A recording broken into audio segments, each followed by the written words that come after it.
Now is the time that we hear from you.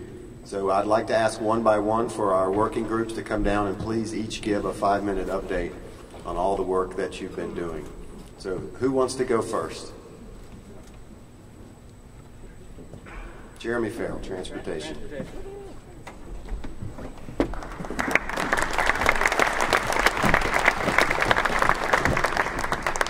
And if you'll just file down one at a time when he's done, please.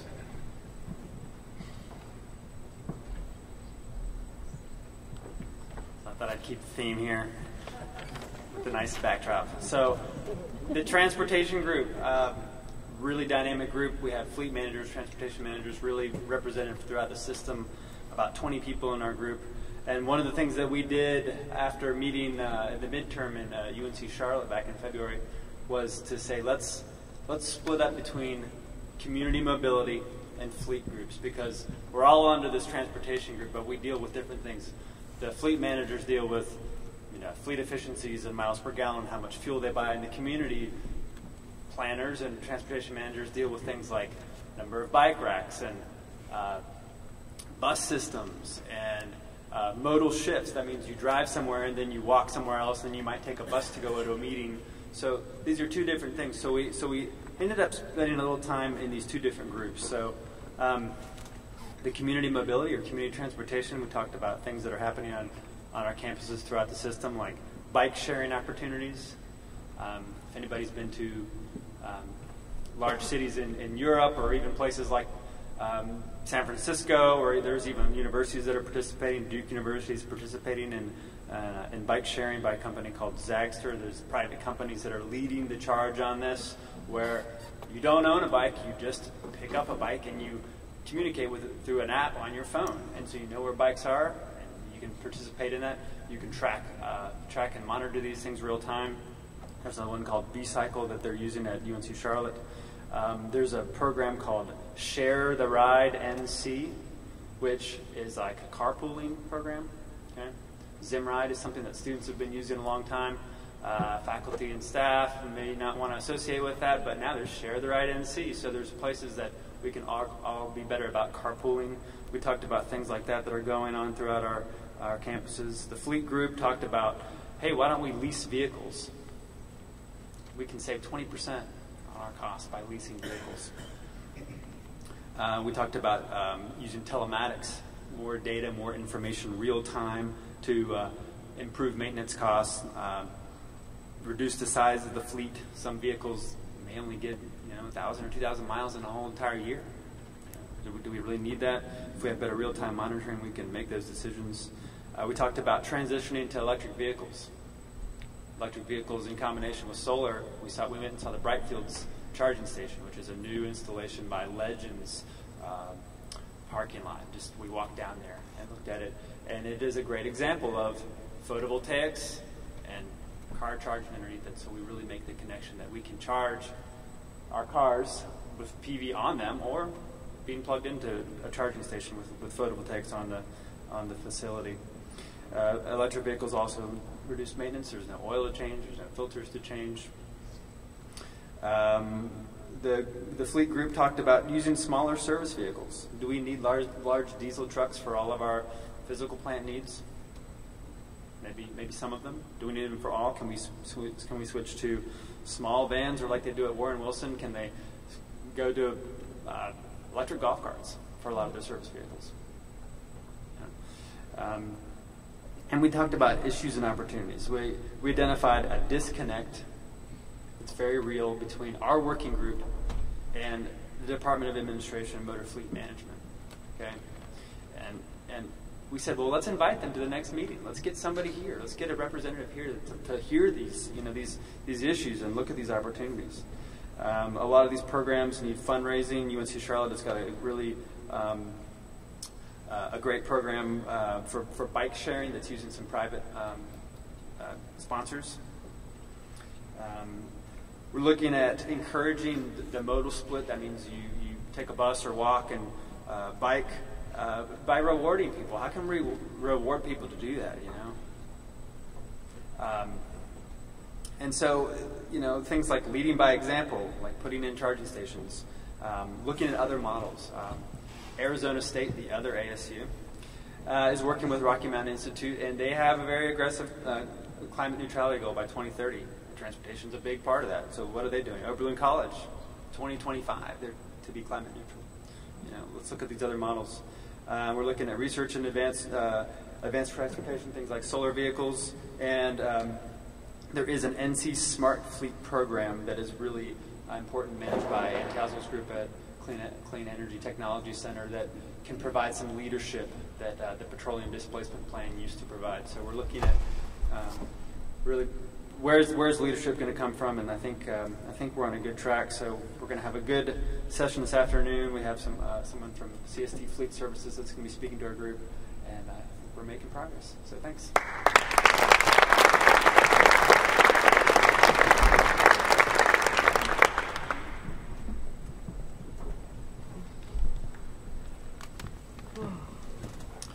Hi, my name is Mike Lazat. I'm from UNC Charlotte, and I'm representing the Academic Integration Group. First, I want to thank Jeff Ramsdell and Dale Brentrup for being our chairs and putting together a good agenda for us this time so we can start to focus. We had about 50 people come to that session, and we wanted to get into some groups and do some work, which we're going to continue today. We had kind of two big categories, actually three questions that we started with. One was how we promote the campus as a living laboratory concept and make that part of academic integration. Secondly, how do we get more curriculum development in both energy and sustainability, and whether there's actually any divide in there. And thirdly, the assessment of these academic the academic progress, whether we're using stars or things like that, and some people were looking for some help there. When we looked at the group and what people wanted to spend their time on, we ended up going with two of those big questions, and then we broke those into a couple of subgroups so we could get down to more like 10 people, a functional discussion group. So the Campus as a Living Lab group broke roughly, and there's always overlap in these things, but they broke roughly into a group that looked at it more from the how do we use the campus to teach? How is it a learning environment? What are the barriers to it being an even stronger learning environment? And a second group that looked at it more from, say, the research perspective. So when faculty have expertise and ideas, when students, we had a lot of discussion about how students generate a lot of ideas and they're going direct to campus officials to try to get ideas implemented. And how do we make it so that we actually have all these groups working together? Because it's, so we're not short-circuiting and losing advantages of, say, having the faculty engaged in a project that students originated. The other two groups looked at the same question, and thereby just having the power of having two discussions going on that might go in slightly different directions. But they were looking at how, what are the issues around curriculum development for energy and sustainability. The groups were all assigned, so our homework, or our hopefully we'll be completing today, were to look at identifying issues, identifying opportunities, and identifying projects.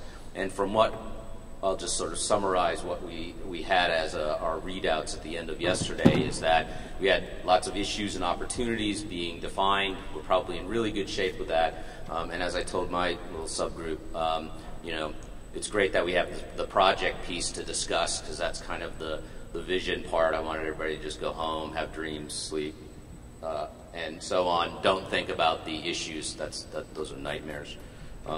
But so hopefully we're going to have a great session today, and look forward to reporting back to everyone. Thank you.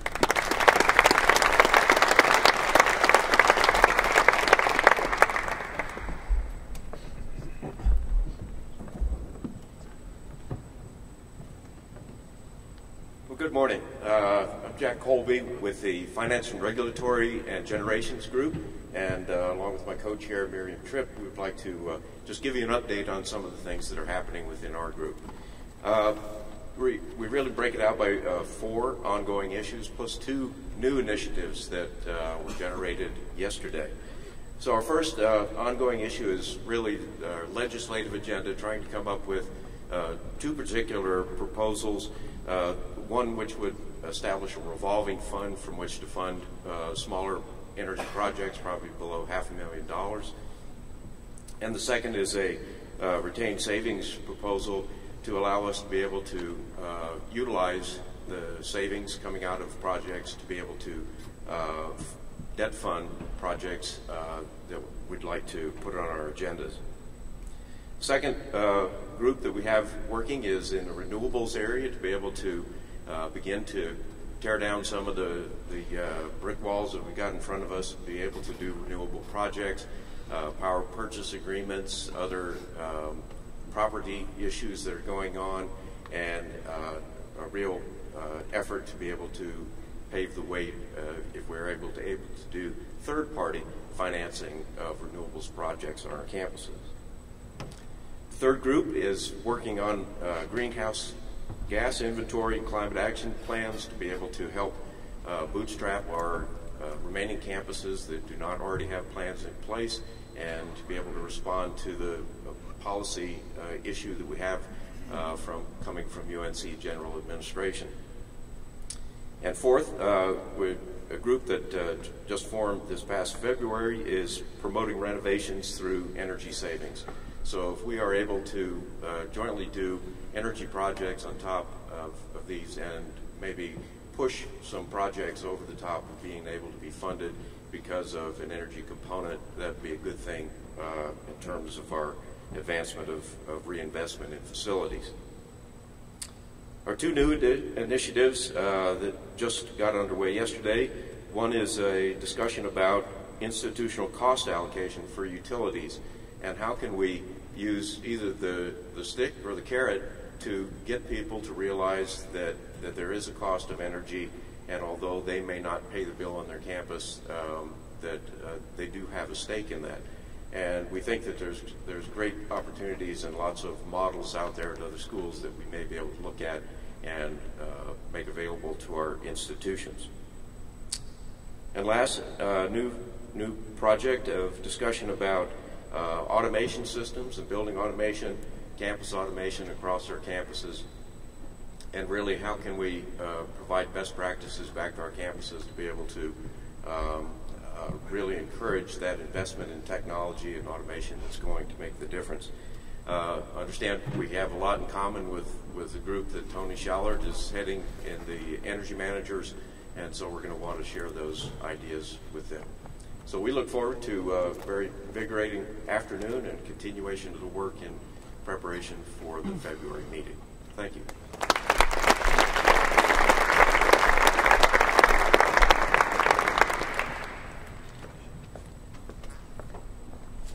Hi, my name is John Fields. I'm Director of Facilities Engineering and Architecture Services at East Carolina University. I'm the team leader for the High Performance Campus Design Work Group. Just reflect a little bit on what we've done over the past year. Lots of communication, conference calls, attending the mid-year summit, and have in the past year finalized the best practices document and got that submitted in to General Administration. That was completed recently. We, in our discussions over the course of yesterday's work session and in the spring, we talked about a work product that, how can we develop a work product that would take the collective knowledge of all of our institutions in the form of energy conservation measures and capture that in a central location and share that with everybody so that we collectively get the benefit of everybody's experience and best practice ideas. So we started out trying to develop that in the spring. It's a little more difficult than it might seem. And so we, in the course of yesterday, worked through what that might look like, and we collaborated with had about an hour work session with the Energy Managers Work Group at the end of the day to identify a plan forward and how we might accomplish that. And so the goal to produce that is by the mid-year summit. So hopefully we'll have a usable work product by the mid-year summit. And back to the High Performance Campus Design work group, we had a lot of lively conversations separately yesterday in our separate work group, lots of ideas. We were fortunate to have Brian Lewis, the president of Catawba College, join us, which really, he gave some insights from the C-suite about things that senior administration don't like to hear. One being no surprises, and the other being don't tell me about missed opportunities. He really doesn't like missed opportunities, so how can we be on top of it so we don't miss opportunities? So that was a little insight that was really helpful to hear firsthand from the president of a private college. In a number of our conversations yesterday, we talked about issues of concern from a campus project management standpoint, capital project management standpoint, and an operations standpoint. And a couple of things, key things that came out of that is value engineering. Boy, is that a really weird term? It's usually not actually value added the way it's done. And so I have a theory about why the root cause of value engineering problems, and it relates to the standards of the state with respect to design deliverables in design contracts.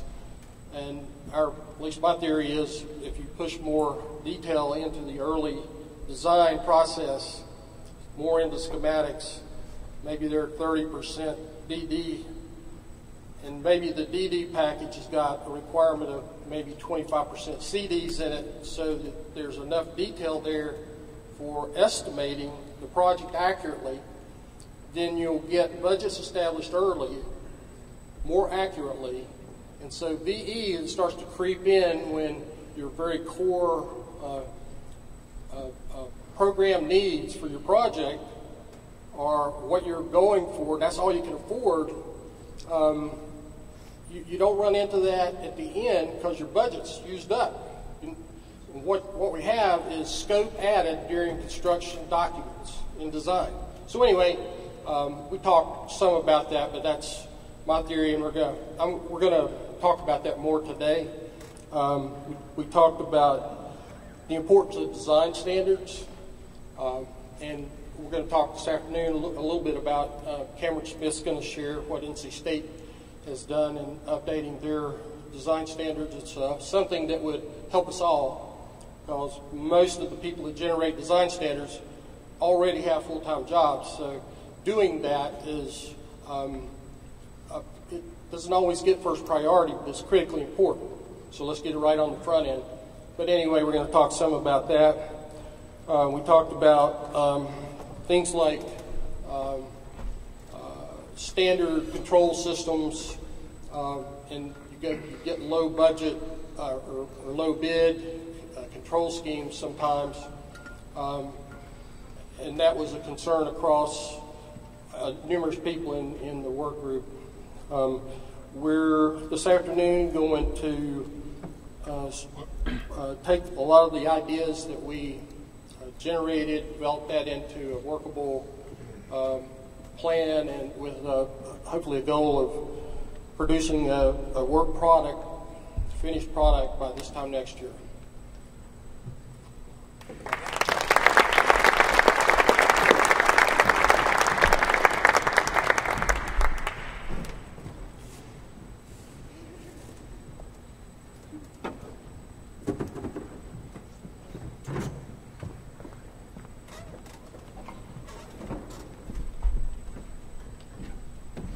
Good morning, everybody.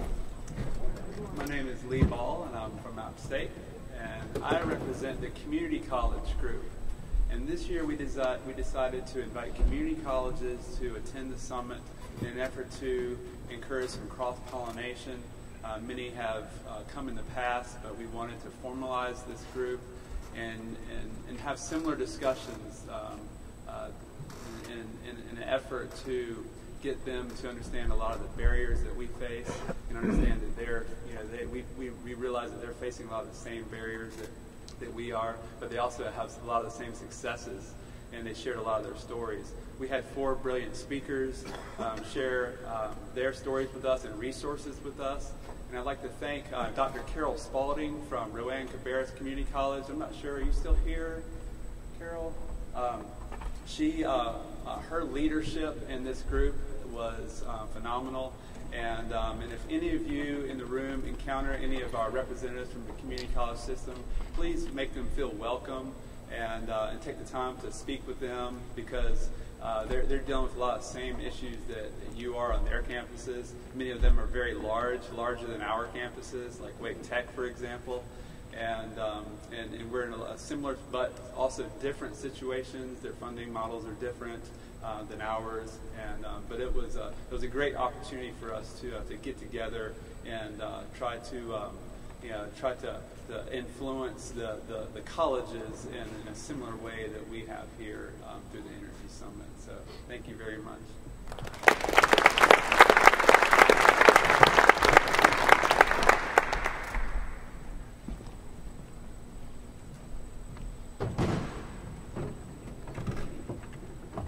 Hi there, Jerry Marshall, Appalachian State University, and I represent the campus-based energy efficiency group.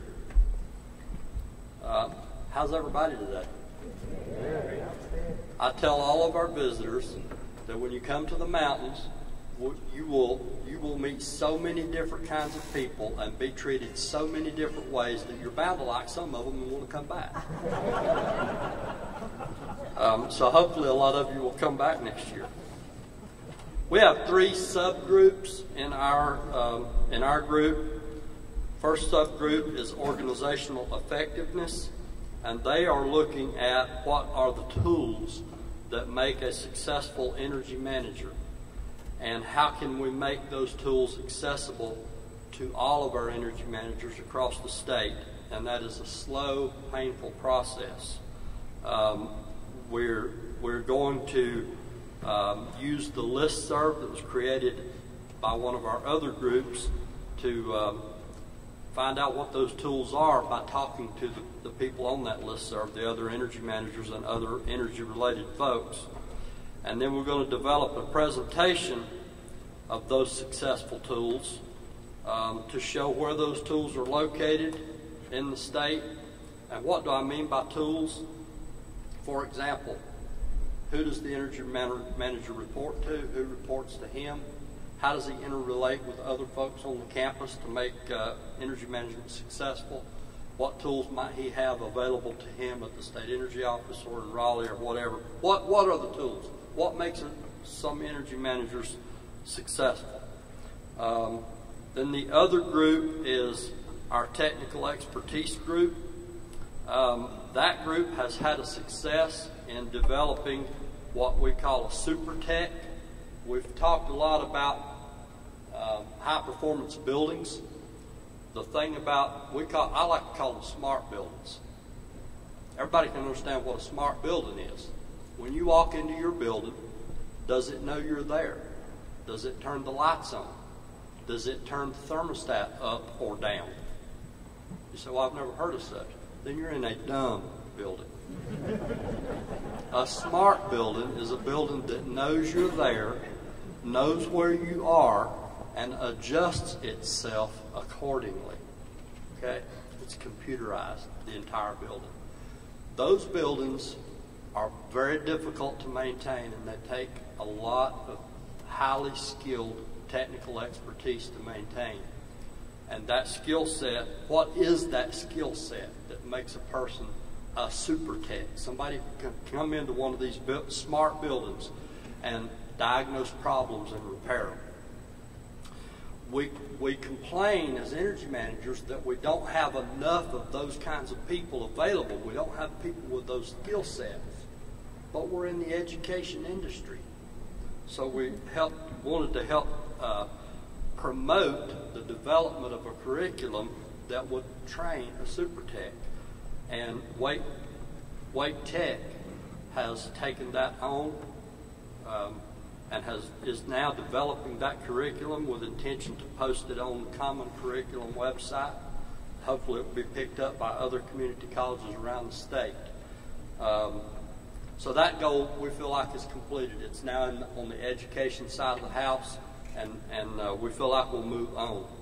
So hey, that group needed new goals. Yes. I'm sorry to interrupt. Just a shout out to the State Energy Office for their leadership in that effort as well. They were integral to that whole process. State Energy Office, thank you very much. They were integral in helping make that happen. So we appreciate that. And it was definitely a collaborative effort. That's not something that could be done easily. So with that goal, now we feel like being successful, we wanted to move on to new goals in that group. We decided to examine 4-year degree programs that are specifically involved in energy engineering to see if there are any opportunities there, or if we need additional input there to get that kind of expertise out. And then once you get these super techs, we all kind of agreed that the first people, whoever the best and brightest graduates of this program are, the university system is not going to get them. They're going to go to the corporations. They're going to go to Siemens and JCI, those people. How do we get them? And even better yet, the people that we got now, who we intend to send to these programs to get better training, how do we keep them once we send them there? Recruitment and retention is another goal of this group. So we're going to be looking at that over the next year. Then the third group was the communication group. They successfully brought the listserv last year to us, where all the energy managers and energy-related folks communicate together on a common listserv where we can ask questions, share best practices, talk about things that didn't work, problems that somebody's had so we don't all face the same problems. So the new goals now, that listserv is still a bit underutilized, so we want to increase the utilization of that listserv by reaching out and including folks from other states outside of North Carolina, by publishing the quarterly newsletter, by publishing all North Carolina training opportunities like the Professional Energy Management Training Program and other training programs that are available to energy managers and energy-related personnel across the state. We want to use this listserv to publish that kind of information. And then we also, as another goal, we want to incorporate energy efficiency tours at meetings like this by the host institution at each one of these kinds of meetings. Go around and see what we're doing. Hey, let's take a look at it.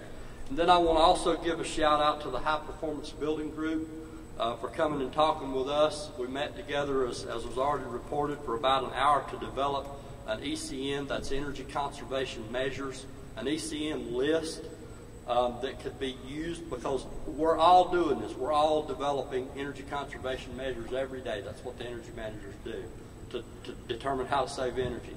But we're not all doing the same ones. So we want to develop a quick, short list that you can take to an existing building as a checklist and say, have we done this? Have we done this? Have we done this? With contact information, so whatever you haven't done, you can call somebody and say, how did it work at your university? You know, how was this developed? And then we want to categorize that list, just like you see if you look at a set of blueprints.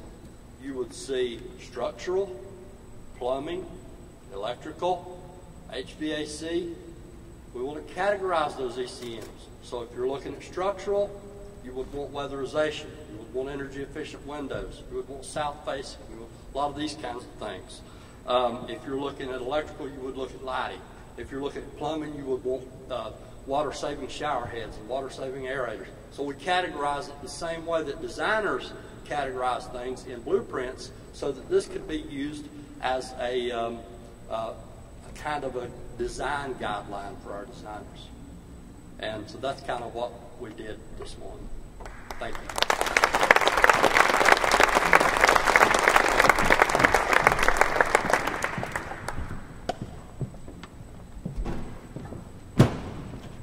Hello, my name is George Edward Moody, and I'm a 12th year junior at Appalachian State.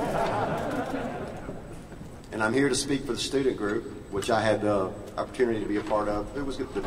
The speaker for them has had to leave, but what a great group. There were 80 students, 20 business partners, 100 people in the room. First, they were privileged to hear from Fran Koster, the optimistic futurist. I encourage you to go to his website. It's loaded with success stories of great things that have happened to promote sustainability. He talked a lot about methane, which he believes is a bigger looming climate issue than carbon. So if you weren't in that session, I urge you to educate yourself about it. I think it's an important issue. Second, that group had a panel where we heard from our business partners, and the focus of that panel, the business partners were saying, this is how I got to where I am. These were the skills I had. This was my path.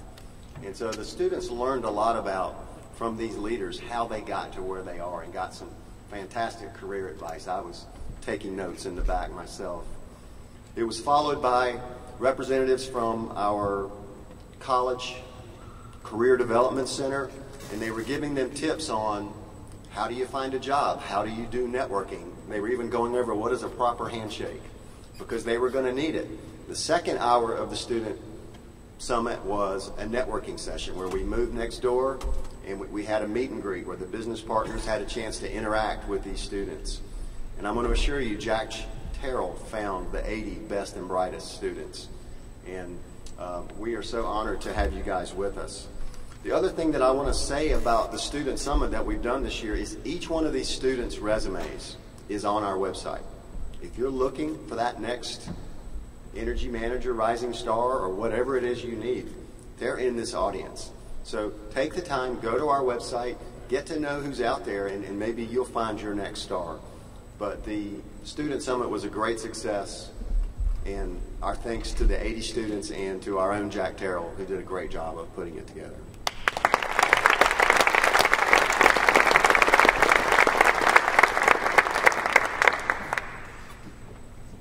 Now I'd like to introduce a colleague of mine from UNC Pembroke, Jay Blauser, who most of you know is the sustainability director there, brings tremendous energy to that job, and I think he's a real up-and-comer in this space, and I'm excited to be his colleague, and I'm excited to see what he's going to do there in the next years of his career.